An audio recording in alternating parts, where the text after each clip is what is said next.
Kun raadiyoo sagalee Oromooti. Raadiyoon sagalee Oromoo torbanitti guyyaa 3 wixata roobii fi sanbata galgala keessaa sa'a 7 haga 7:30 dambalii gabaabaa meetirbaandii 16 yookaan kiiloohertzii 17,850 irratti qophiilee isiniif dabarsu amma jalqaba. Kun raadiyoo sagalee Oromooti.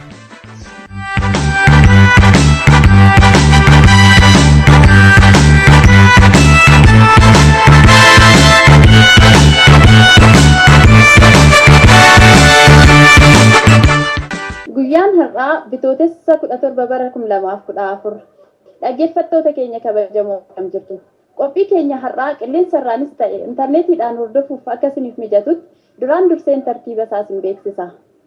Qophiin keenya duraa hundeedha. Qophii hundee keessatti sirna eebba kitaaba Dr. Habbaa Sajii Ganamoo isiniif dhiyeessina.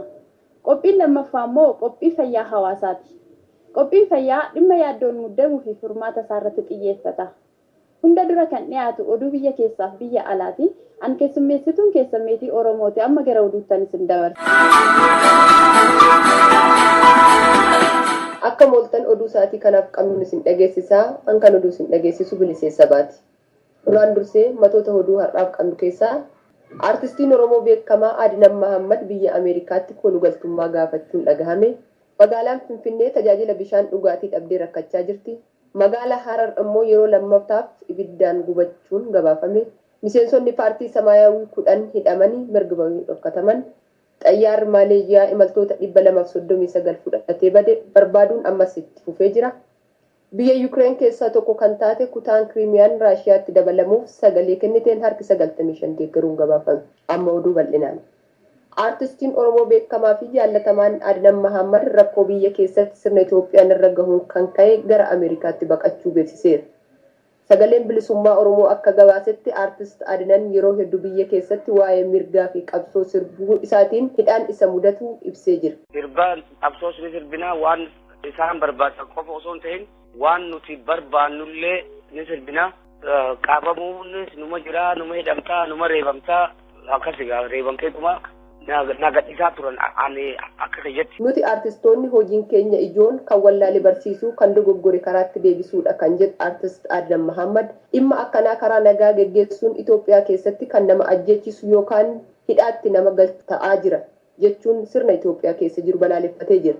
Artistooti Oromoo fi sabboontonni Oromoo hedduun biyya Itoophiyaa keessatti nagaan socho'uu fi hojjechuu dhabuun yeroo irraa gara yerootti biyya ambaatti baqachaa jiraachuun isaanii beekamaadha. Walitti bu'iinsi shaakkisoo Gujii keessatti barattoota Oromoo fi kabiroo gidduutti uumame itti fufiinsa waldhabdee siyaasa Itoophiyaa keessatti mul'achaa jiru ta'uunsaa ibsame. Torbaan darbee walitti bu'iinsa mana barumsaa keessatti ga'een keessattuu barattoota Oromoo hidhamaa akka jiran gabaasame. Bal'ina oduu kanaaf Lalisee Wadaajoo. Walitti bu'iinsa mana barumsaa shaakkisoo keessatti gahe kanaan barattooti Oromoo 2 miidhamanii jiru. Barataan reebicha poolisiidhaan miidhame akka nuuf ibsetti loogiin biyyattii keessatti gahaa jiru wal amantaa fi wal jaalala lammiilee gidduu ture addaan diigaa jira. Barattooti Amaaraa fi barattooti Oromoo wal dhaban. Seeratti dhufanii seeratti mannaan ijoolleen Amaaraa magaalaatti wal ba'anii kora fe'anii deebi'anii mana barnootaa dhaqaan rukutaa turan. Warri mootummaa abbaa badii seeraan adda baasuurra duuchaadhumatti barattoota Oromoo reebuu fi hidhuu filatan. Seeraan keeggannaa jennee barattoota kennuu deebi'anii barnootaatti mari'achaa jirru. Poolisiin federaalaa achi dhuftee nufultee nama keenya hedduu jiranii nama baay'eetti mana hidhaa keessa jiraatu immoo hospitaala jiranii. Walitti bu'iinsa kana ilaalchifnee barsiisaan dubbisne tokko akka nuuf himanitti hundee walitti bu'iinsichaa ilaalcha siyaasaa irraa kan maddeedha. Akka barsiisaan kun nuuf ibsanitti maddi dubbichaa barattoonni Itoophiyaa leellisan mallattoo fi eenyummaa Oromoo tuffachuu fi cabsuu irraa kan maddeedha. Jiraataan magaalaa shaakkisoo tokko akka nuuf himatti waldhabdeen kun waanuma duraan ture keessaa kan maddeedha.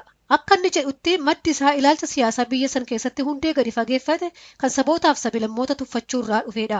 Koongiresiin Federaalistii Oromoo walgahii magaalaa Shaashamanneetti waamee geggeeffate uummanni walgahicha irratti akka hin argamneef shirri guddaan geggeeffamaa akka tures saaxilame. Maddi oduu keenya akka nuuf gabaasetti guyyaa walgahichaa dura bakka buutonni mootummaa yeroo hedduu walgahanii akka walgahichi hin milkoofneef irratti hojjechaa turan. Bulchitoonni OPDO fi gaafatamtoonni tikaa walgahii dhoksaan godhaniin ajaja dabarsaniin akka uummanni hin argamneef keellaa adda addaa irratti uummata deebisuu fi kaan immoo akka hidhaman gochuun akka sagantichi fashalu hojjechaa turan.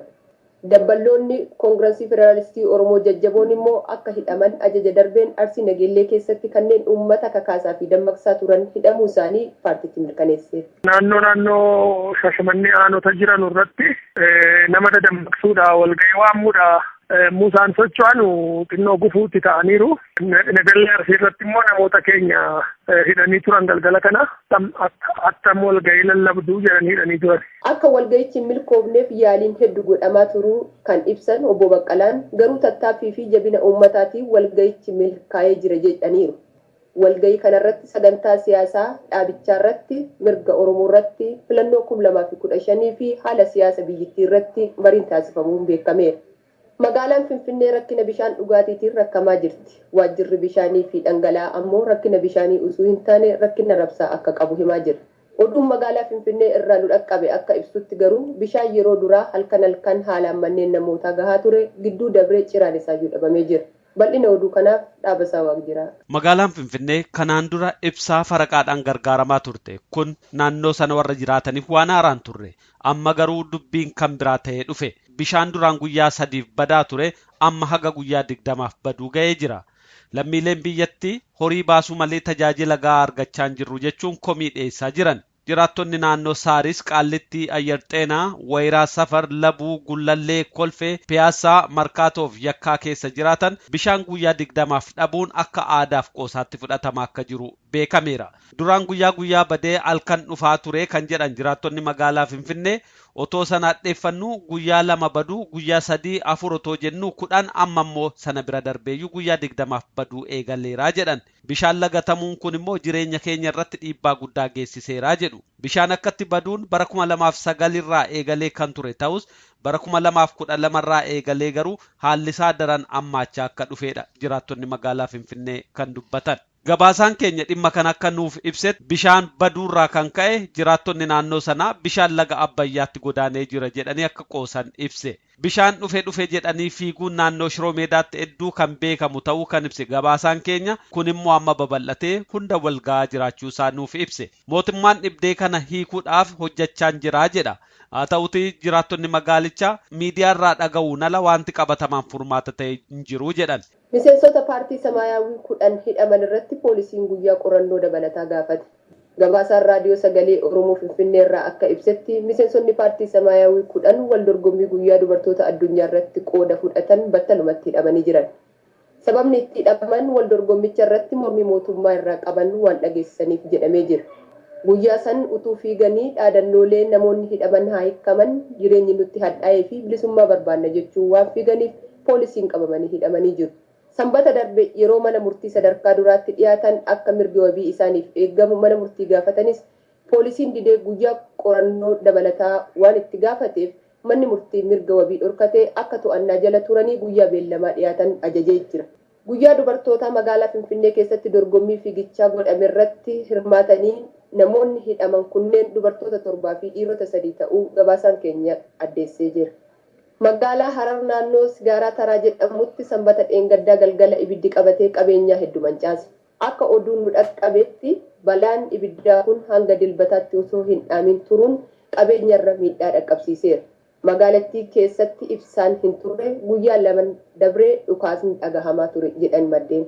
Magaalaa Harar galgala keessaa sa'a 8tti ibiddi qabate kun torbee keessatti yeroo lammataaf ta'uu isaati. Ibsaan baduun immoo uummanni walitti bahee akka waliif hin birmanne gufuu ta'ee jira jedhama. Maddeen raadiyoo sagalee Oromoo achirraa akka gabaasanitti miidhaan qabeenyarra gahe guddaa ta'uusaa malee hanga isaa beekuun hin danda'amne. Oduun nu gahe akka mul'isutti mootummaan shororkeessitootatu akkas godhe jechuuf qophiirra jira. Dhimma kana qulqulleeffachuuf kan yaalle sababa rakkina bilbilaaf nuuf hin milkoofne. Tajaajilli buufata xayyaara Finfinnee Booleetti argamuu yeroo irraa gara yerootti gadi bu'aa jiraachuunsaa gabaafame. Gabaasaan raadiyoo sagalee Oromoo akka gabaasetti tajaajilli kennamuu fi fedhii yeroo ammaa jiru kan walgitu miti. Tajaajilamtoonni maqaa isaanii ibsuu hin feene gabaasaa keenyaaf akka himanitti buufaticha keessatti tajaajila ariifachiisaa argachuun haala hin danda'amne irra gahee jira. Kana malees hojjettoonni buufatichaa amalaa fi naamusa ogummaa gahaa kan qabne tajaajilamtoonni ibsanii jiru. Mootummaan Itoophiyaa immoo qulqullina tajaajilaa fooyyessuuf mootummaa Chaayinaa irraa liqii doolaara miliyoona 2 fi nuusa kan dhalli isaa harka 2 ta'e waggaa 20f kafalamutti waliigaluun isaa beeksisee jira. Hojii geggeessaan dhaabbata daandii qilleensa Itoophiyaa obbo Tawalde Gabramaariyaam gidduu dabree ibsa kenne keessatti yoo dafnee guddanne malee liqimsamuun keenya waan hin oolleedha jechuu isaanii gabaasaan dabalee ibseera. Keessa beektonni akka ibsanitti yeroo ammaa bulchiinsa dhaabbatichaa keessa waliigalteen hin jiru. Ogeessoti hedduu hordoffii fi doorsisa deeggartoota mootummaa jibbuun dhaabbaticha gadhiisanii biyya alaatti godaanaa akka jiranillee gabaasamee jira. Xayyaarri Maaleeziyaa kan imaltoota 239 fudhatee bade barbaaduun itti fufee jira. Hanga yoonaatti garuu mala dha'uurraan kan hafe wanti bira gahame hin jiru. Oduun karaa adda addaa ba'aa jiru akka ibsutti xayyaarichi erga gartuu raadaaraa jalaa badee garam akka seene beekuuf yaaliin godhame hanga yoonaatti milkoofne. Haa ta'uutii waa'ee xayyaara kanaa argachuuf duulli gama hundaan geggeeffamu ammalleetti jabaatee jira. Bulchiinsa Yuukireen keessaa tokko kan taate kutaan Kiriimiyaa sagalee uummataan gara Raashiyaatti dabalamuuf murteeffatte. Bal'ina oduuf dhaabasaa waan jira. Gidduu kana Raashiyaa fi warra dhiyaa kan walitti gaarreeffachiisaa jiru dhimma biyya Yuukireeni. Yuukireen mataan ishii gadaa 2 dura Raashiyaa keessaa tokko turte. Booda keessa biyyoof dandeessu taatee mootummaa mataa ishii labsatte. Erga bilisoomtee as immoo dhimmi biraa bubbuleetti dhufe. Amma kutaa Yuukireen keessaa tokko kan taate Kiriimiyaan immoo biyya durii Raashiyaatti dabalamuu feete. Kun immoo warra dhiyaaf Raashiyaa gidduutti waldhabdee kaase. Ameerikaan fa'aa Raashiyaan dhiibbaa gooteetu biyya birmadoomteerraa biyya biraa baasuudhaaf yaalti kan jedhu kaasani. Raashiyaan immoo duula warra dhiyaaf otoo gurran kenniin haga waraana bobbaasutti geessee jirti. Amma dubbiin kun gara tokkotti ce'aa jira. Filannoon sagalee uummataa kaleessa deemsifame akka ibsutti uummaticha keessaa harki 95 gara Raashiyaatti dabalamuuf murteeffateera. Uummanni Raashiyaa keessa jiru kan isaan deeggaru sagalee isaanii ol kaasanii gammachuu ibsaa jiru. Haa ta'uti murtiin kun warra dhiyaa biratti fudhataman arganne. Kana malees warri Awurooppaa waan kana akkan fudhanne ibsaa jiran.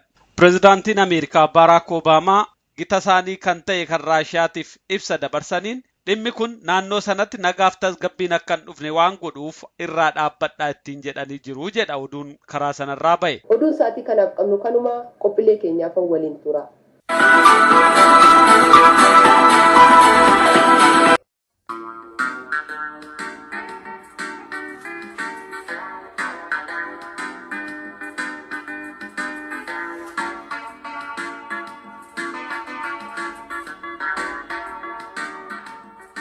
Qophii hundee.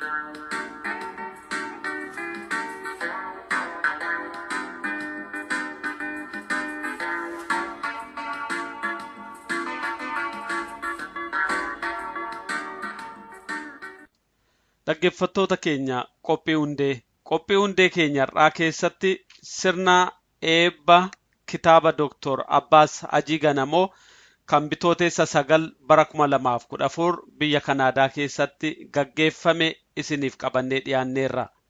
Qophiin keenya irraa sirnuma eebbaa kitaaba kana irratti xiyyeeffata nu wajjin tura isinin jenna.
Simannaa dubartootaa taansee kan dhiyaate eebba maanguddoo ture.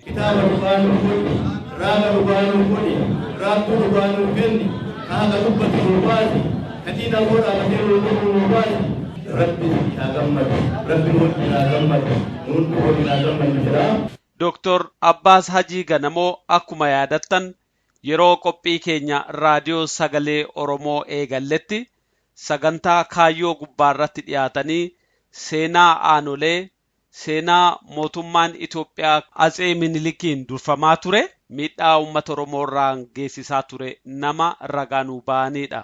Dr. Abbaas seenaa Oromoo irratti gadi fageenyaan qorannoo bara dheeraaf gaggeessaniiru.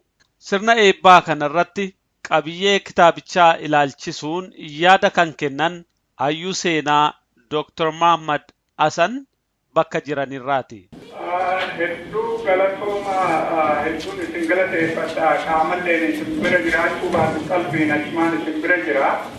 Odoo natti tolcheessanii isa ture taane dura warra guyyaa kana irratti kana qopheessan isin galateeffadhaa. Maaliif isin galateeffadhaa namni waan itti gaarii waan hojjetame kabajne uummata isaan kabaju. Uummanni tokko yoo itti qabeenya isaa namummaa isaa nama isaa kabajuu baatan sabboonummaan isaa ibsuu dandeessu gara tokkollee darbuu dandeessu. Kanaaf waan gaarii gootanii hedduu kanaaf hedduu galatoomaa isinii jaa.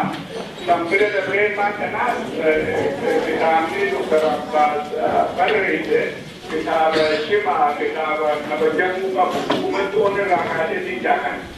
Yeroo meeqatti balleessee itti laffa'ee ibsachii meeqatti godhee waamee seenaa Oromoo kan dhufa tajaajilatti waan baasee eega uummatatti kabajamuu qabaate akka gaariitti ajja'iibtuu mata dureen kitaaba kanaa gaaffii hedduu deemisa.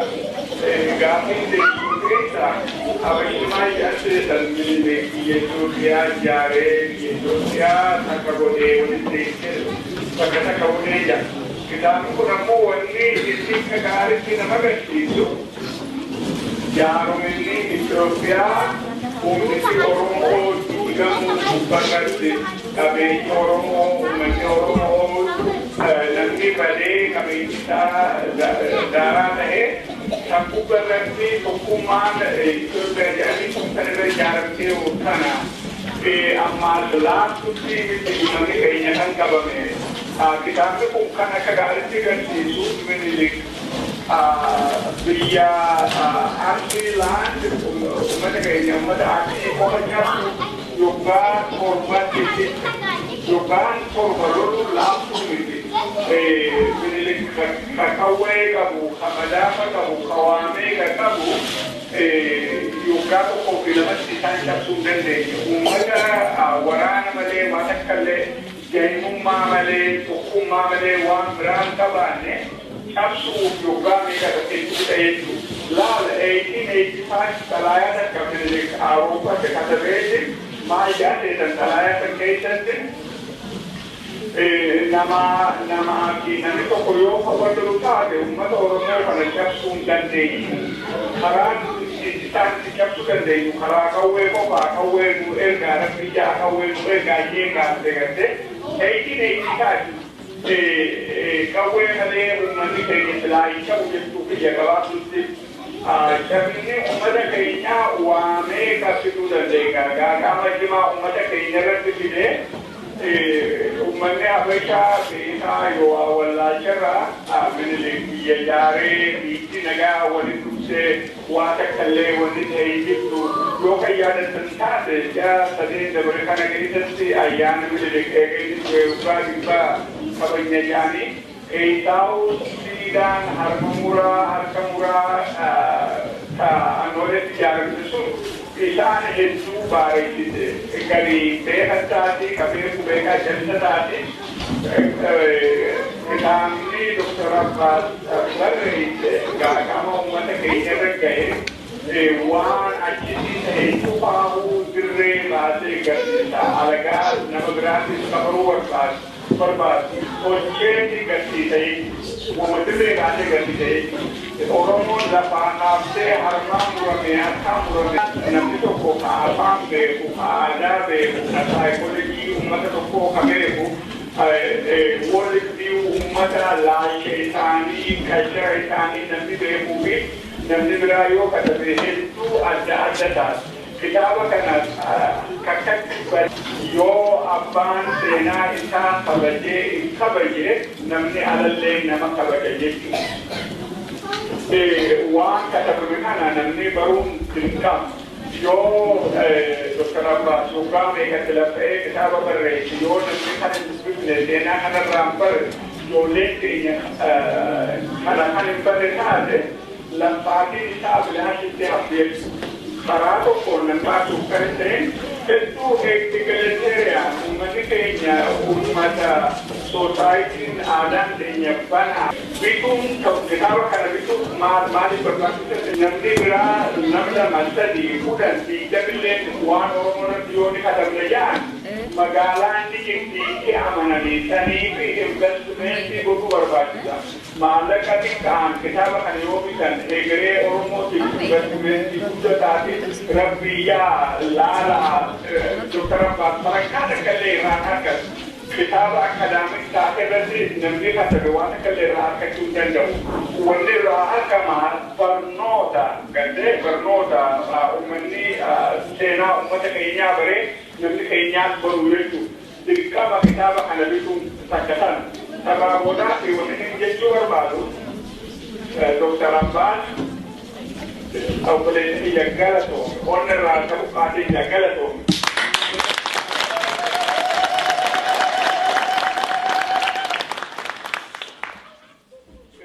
Namni kitaaba kana dubbisee garagalee uummanni Oromoo hin miidhamne uummanni Oromoo seenaan qabu nama dhugatti fayyaa hin qabne jechuudha. Kun kitaaba nama Oromootti amantu faa'uu boonsu nu boonsitee waan nu boonsitee jecha hedduu galatoominsiin yaa'e.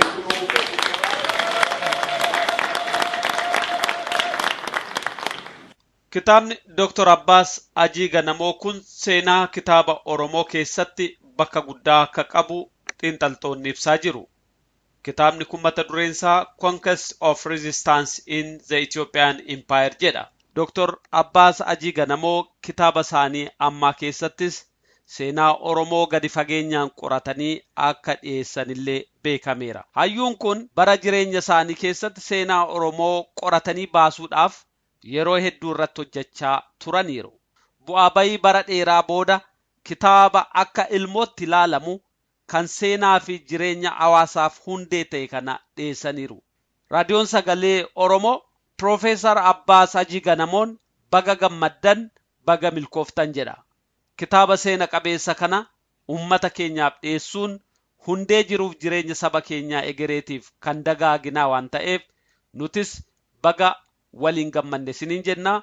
Qophiin hundee har'aa kanumaan xumura.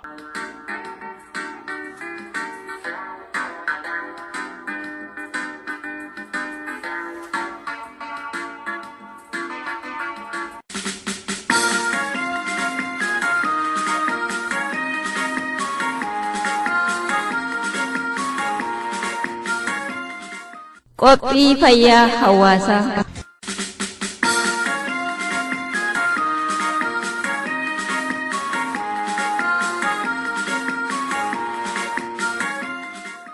Akkam jirtu kabajamtoota dhaggeeffattoota qophii fayyaa hawaasaa. Qophiin fayyaa hawaasaa torban wiixataa isinii darbu amma jalqaba. Kan qopheessee isinii dhiyeesses ana Leensaa Dinqaati. Qophii keenya har'aa keessatti kutaa sadaffaa fi isa xumuraa yaaddoo yookaan yaadaan muddamuu fi furmaata yookaan stress and response to stress kan jedhu ilaalla. Wallee kana boodatti dhufnaa nu hordofaa.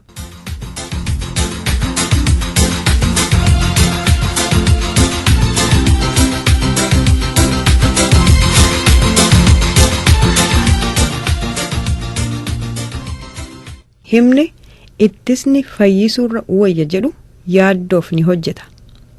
Dhukkubsatanii fayyuurra osoon dhukkubsatin ofirraa ittisuun akka wayyuu himuufi ittisni fayyisuurra wayya jedhame. Kanaaf yaaddoo akkamiin ofirraa ittisuutu nuuf danda'ama. Yaaddoo akkamiin qabu yookaan ofirraa ittisuu dandeenya. Tokkoffaa walitti fufiinsaan sochii qaamaa taasisi. Kana jechuun miilaan deemuu fi deddeemuu qofti gahaan ta'u. Yoo xiqqaate torbanitti yeroo 3 guyyaattis daqiiqaa 20f walitti fuftee sochii qaamaa gochuu qabda.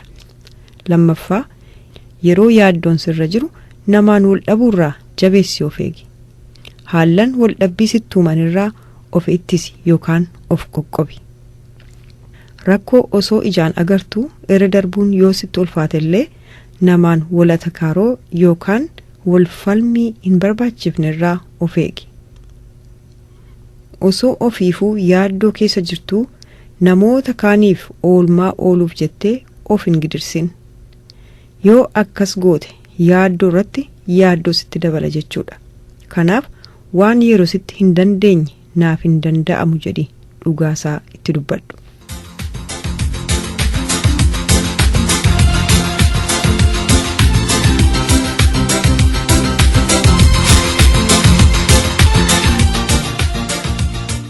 Sadaffaa namoota yaadaan wal hubattu waliin yookaan namoota itti siqxu waliin yoo siif mijate karaa itti guyyaa guyyaan wal agartu yookaan wal dhaqqabdu mijeeffadhu. Fuulaaf fuulaan yookaan bilbilaan yookiin bifa qunnamtii ammayyaan akkamittiin ammayyaan akkaataa itti wal arguun siif danda'amu mijeeffadhu jechuudha. Afraffaa yaaddoon kee irriba kan si dhorkaa jiru yoo ta'e akkaataa itti irriba gahaa argachuu maltu irratti tattaafadhu. Yoo tasuma irribni kan si didu fakkaate wanneen yeroo siif si gammachiisan hojjechuu yaali. Waa dubbisi yookaan faaruu fi wallisoota qalbii kee gammachiisan yookaan jajjabeessan dhaggeeffadhu. Shanaffaa jireenya kee waan gammachiisu hojjedhu. Jireenya keef yeroo gahaa addatti qabaadhu.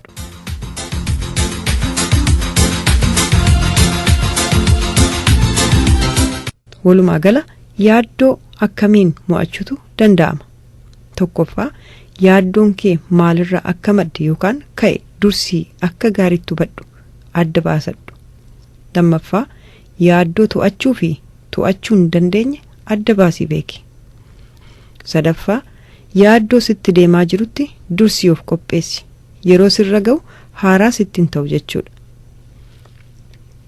Afraffaa nyaata fayyaa keef tahan nyaadhu.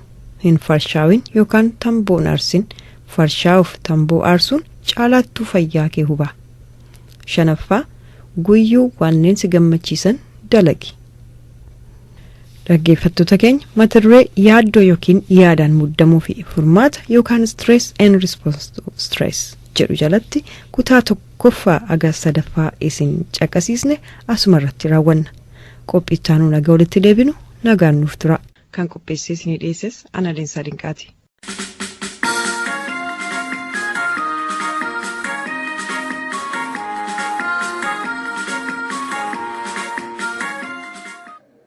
Amma immoo otuu sagantaa keenya hin xumuriin oduu har'aaf qabnu si yaadachiisa. Artistiin Oromoo beekamaa Adinam Mahammad biyya Ameerikaatti koolugaltummaa gaafachuun dhaga'ame. Adinam biyya kan baqate agarsiisaaf biyya Ameerikaa deemee achumaan koolugaltummaa gaafateeti. Magaalaan Finfinnee tajaajila bishaan dhugaatii dhabdee rakkachaa jirti. Bishaan duraan guyyaa badaa ture yeroo ammaa hanga guyyaa 20tti akka badu beekameera. Magaalaa Harar immoo yeroo lammataaf ibiddaan gubachuun gabaafame. Balaan kun manneen hedduu akka mancaase beekame. Sababni isaa hanga ammaatti hin beekamne. Miseensonni paartii Samaayyaawii 10 hidhamanii mirga wabii dhorkataman. Miseensonni paartichaa kan hidhaman dorgommii gaafa bitootessa 8 adeemsifame irratti waan mootummaa mormaniif jedhameera. Tajaajilli buufata xayyaara Boolee gahummaa hin qabu jedhame. Kana waliinis bulchiinsi dhaabbatichaa keessa waliigalteen dhabamaa akka jiru ibsamee jira. Gaafatamaan dhaabbatichaa dorgommii addunyaan caalanii argamuu baatan akka kufuu malan ibsanii jiru. Xayyaarri Maaleeziyaa imaltoota 239 fudhatee bade barbaaduun ammas itti fufee jira. Hanga yoonaatti garuu wanti beekame tokkollee hin jiru. Biyya Yuukireen keessaa tokko kan taate kutaan Kiriimiyaan Raashiyaatti dabalamuu murteeffatte. Akka Aljeeziraan gabaasetti kanneen sagalee kennan keessaa harki 95 gara Raashiyaatti deemuu deeggaraniiru. Kun garuu biyyoota warra dhiyaa biratti fudhatama hin argan. Qophiileen keenya har'aa kanuma hanga roobitti nagaan nuuf tura.